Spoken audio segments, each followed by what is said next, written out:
Hey guys, I'm back with a new video. In this video, let us start writing a simple hello world program in Java. So we first need to head over to our folder Java Basics and create a new file, and let us name it as hello world.java. So right here, let us create a new class, and by convention the name of the class must match with the name of the file. So public class hello world. So here we are using the public access modifier, then the class keyword, followed by the name of the class, which is hello world. Now, as I discussed in the previous video, every class in Java must have at least one function, and that is the main function. So let us define that here again. Let us make use of the public access modifier to make our function publicly accessible from the program. Next, add the static keyword, which we haven't talked about yet. We'll discuss about that in a future video. For now, just remember that the main method of the class should always be static. So public static and then void. So the return type of this method is void, which means this method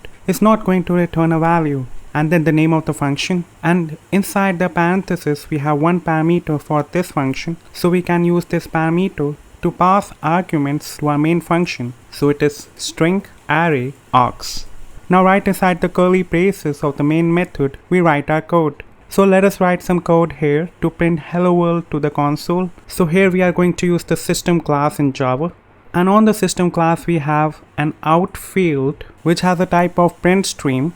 And let us again use the dot operator to see the methods that are defined on the print stream class. So the method that we are going to use is println, and this is short for printing a line. And now here we want to print the hello world message to the terminal.